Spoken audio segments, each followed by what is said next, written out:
Kami ay pupuntang Mayaw. Wala na akong gas. Tapos may dalawang motor dito, wala na din gas. Ay magbablog ako, sasakay ako sa motor sa kanila. Magbabato-bato sila kung kanino motor ako sasakay. Para gagasolin na ako 100. Ayan. Pick lang ha.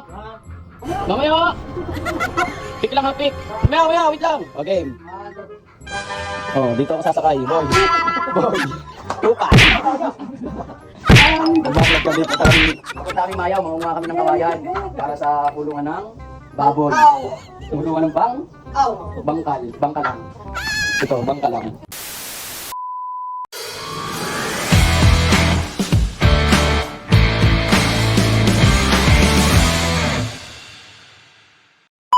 Yo! Magandang buhay mga katinapay. Ayan, welcome na naman sa panibagong episode ng ating walang kakwenta-kwentang vlog. At ngayong araw nga papunta tayo ng Mayaw Castillo para manguha ng kawayan. Ayan, at nandito na tayo sa May SM. At palampas na nga pala tayo dito ng stoplight. Ayan, at batiin natin yung kumpare nating enforcer. Hey!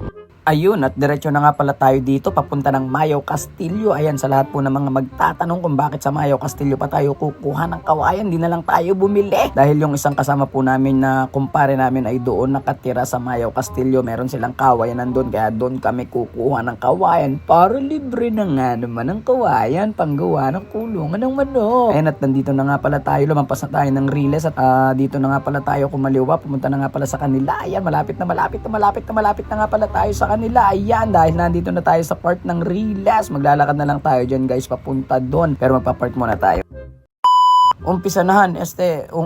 Umpisahan natin ulit nabubulol na. Umpisahan nating maglakad dito sa Riles. Ayan, talaga namang napakaganda ng tanawin dito guys, kahit na medyo mataas ang tubig ng ilog, napakaganda pa rin pagmasdan ng mga ilog, ng mga puno. Ayan, talagang nasarap tumira sa ganitong lugar guys, yung mga mapupuno. Ay talaga, tapos yung maulan pa na ganito. Ayan, at ito na nga pala yung kukunan namin ng kawayan. Tamang panood lang tayo dito guys.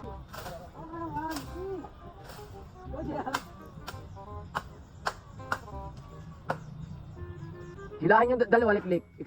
Pa-imik-imik ka pati yan ng ano. Hindi ka naman humila. Yes, alam nyo, yung tatlo nakikisila. Alam tayo dito, alam sila. Kaya pa yan, mapuputol yun, liklik hila. Ay, sus ko po. Alam mo naman eh. Kaya nyo yan. O, 1, 2, 3. Mando. Alam mo magmamando dito. Oh, di ba? Kuha nila? Oh. Ayan. Oh. Kailangan lang sama-sama. Uy. Bakit kaya yun ang inuuna? Hindi naman Jesus ko po. Hindi talaga maalam. Bigay mo. Bigay mo talaga. Bigay mo.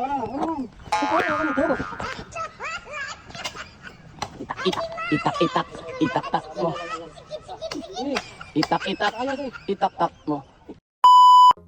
Ayun, at hindi pa nga kami nagtatagal dito sa pagkuha ng kawayan, na may mga kabataan na naka-follow daw sa akin guys, naka-follow daw sa Tinapay TV. Tingnan natin guys kung naka-follow nga sila.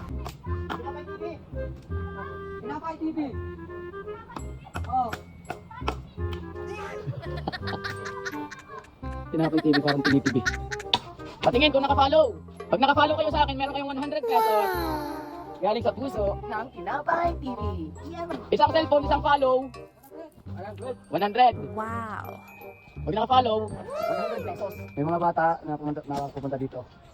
Naka-follow daw sila sa Tinapay TV. Tingnan ko kung naka-follow nga sila. Pag naka-follow sila, gano'n silang 100 pesos.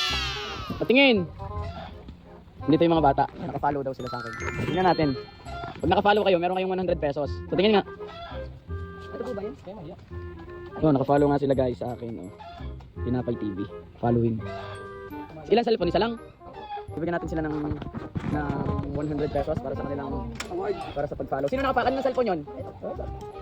Video mo, Silboy! Mamaya, pag-abot mo na. Parang sira uli. 1,000. Paldo. 100 lang. Oo, para pagpunta namin ulit dito kay Napaling Rubin. Oh, naka-follow. Yeah, thank you so much. Baka naman i-unfollow nyo pa naman. Thank you. Lagi na rin. Ayun, at balik na nga pala tayo sa ating pagbablog. Ayan, ito naman talaga yung pinunta natin dito, yung kuha ng mga kawayan. Ayan, at talagang nakakuha na po kami ng maraming kawayan dyan. At saktong-sakto na po ito sa panggawa ng kulungan ng manok. Dito ka kalamansi. Oh, dito nyo kalamansi, kalaki. Oh, kalaki ng kalamansi. Oh, dito nyo. Oh, kalamansi, ang laki. Yan, puno ng kalamansi. Bigyan niyo pala kalaking kalamansi na. Ayun, at dahil nakakuha na nga pala tayo ng kawayan, ayan, tara maglalakad na tayo papunta doon sa pinagparkingan natin kanina at tayo'y uuwi na. Ayan, dahil sakto na yung nakuha nating kawayan para makagawa ng kulungan ng manok. At ito nga, tinali na namin yung kawayan dito sa motor ng aming kumpare. Ayan, at bahala na siya magdala dyan. Yan kami, city pretty lang kami dito sa likod, pakuha-kuha lang ng mga clips ng video. Ayan, let's go na tayo, uwi na tayo guys. Ayan, pagdaan nga pala namin dito, nakita ko pa yung ating mga fans dito. Yeah, man! Naku, akala mo naman talagang famous na famous si Jamal E. Ayan, maraming salamat nga pala sa lahat ng mga nanood ng ating vlog. Ayan, at shoutout ko muna si Sir Michael Casing. Ayan, uwi na tayo guys dyan. Maraming salamat sa inyo. See you next vlog! Tinapay TV.